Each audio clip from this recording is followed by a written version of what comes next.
Hey everyone, JSD Cool here, and I'm back to Scrap Mechanic. Now today I am proud to unveil the CBI Transit's Monotram system.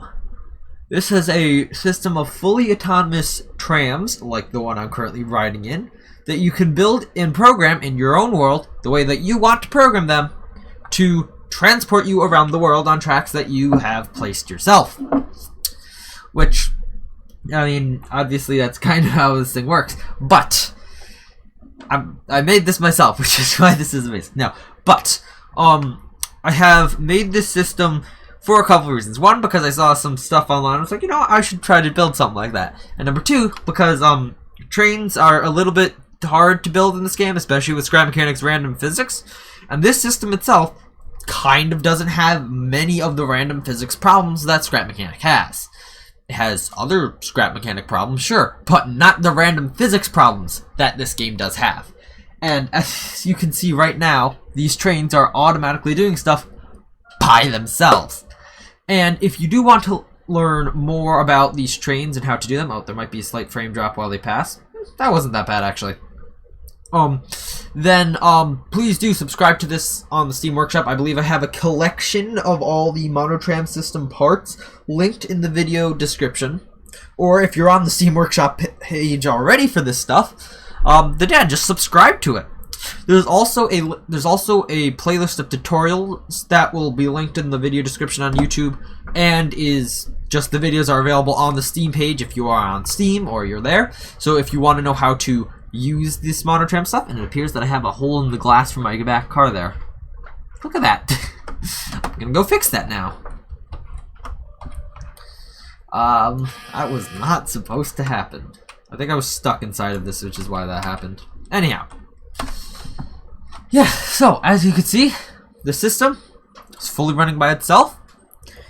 And yeah, I've worked on this for a while. In fact, this is actually the second generation of vehicles that I have created. I did have a Generation 1, which once we get to the next station I will talk about those, but the system is also not finished, as there's definitely some improvements I need to make and things I need to change in the future. Or things I want to add in the future. One of the biggest change that I need to make is to switches, because currently two trains can approach the same switch at pretty much the same time and cause collisions and lots of lag and get stuck, which is not a good thing in case you didn't notice. So, yeah, I gotta implement a system to adjust that, and I have an idea for how I'm going to do that, but it's gonna be tricky, and I don't know, gonna add a bit of complexity. And so, yeah, now I will show you essentially, actually, oh good, we arrived at a great time for this. So yeah, now I'm going to essentially show you why this is the second version or iteration of the system. And I might need to get a little bit of a ways away from the track to do this, as version 1 was a bit laggier than version 2, which is one of the main reasons why it got discontinued. But I did make a complete set of all things version 1, and it's not rotated correctly, and as you can see, it did just tank my frame right there. Okay, keep it on the lift, and do not let it off the lift. Anyhow, so as you can see, with version 1, we did have many of the same things. We did have these switches. We had the S-bend here, we had the curves, we had the different straight pieces, and we also had all the stations. But you might already see some major differences between the current version and the original version. Many of these differences, though, appear in the train over here, which is much different than the current trains, which you can see rolling around the track. Now, these cars were the first version of the car that I actually, well, not the first version, but the first functional version of the train cars that I made. And as you can see, the train actually had a length of 4 back here. Now, this was not necessarily a good thing. It looked good on paper before I built up the actual cars themselves, but it quickly got very laggy, and 2 trains passing each other was almost a no-go, and it pretty much had way too many performance issues to be useful.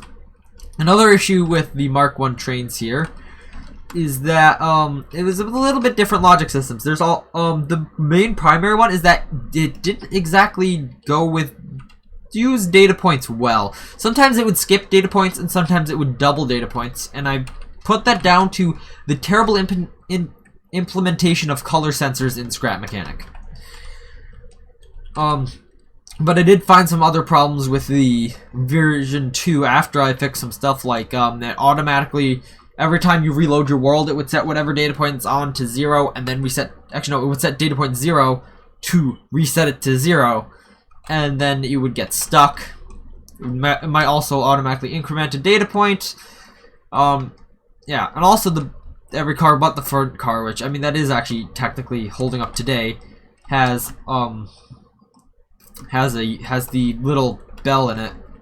That's mainly because I can't fit it in this mess of logic here. But yeah, there's a lot more logic on the version 2 to make it even better. But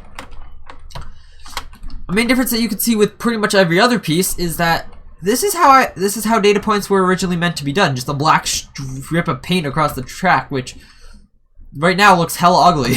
I will say that. And back when I built it, it didn't look ugly. Now it looks very ugly because of yeah, I made a much cleaner looking system. Which yeah, that wasn't. Which I'm glad I made the better system, which is more reliable now with just which is marked with a single dot.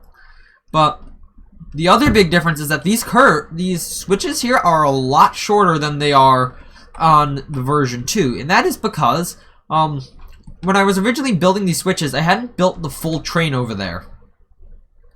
And actually, when I just had like a small train with like an electric engine running them, and I hadn't set the final speeds yet, so I didn't realize that one, this thing has a lot of momentum. That thing would have a lot of momentum behind it, and two, with the speeds that it had, the switch wouldn't be able to change in time and caused issues. So with all my testing for the Mark 1 train, I always just had it going straight on switches because I couldn't use switching switches until I made them longer, which I did Mark 2. But yeah, that's why the trains are currently called Mark 2, because the version 1 of this entire system kind of sucked. But yeah, I've massively improved it, and yeah, now you can build your own systems.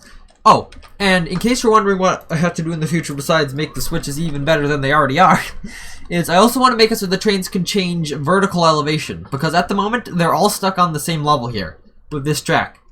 And the main reason why I haven't done that yet is because I need to add more hinges to the connections between the cars in order to make it be able to go up and down slopes. But that is a plan for the future. I'm also going to try to get my brother on here to maybe help me do some other stuff. But yeah, besides that, yeah, subscribe to this on the Steam Workshop, and I'm going to have to say thank you all for watching. Hope you enjoyed.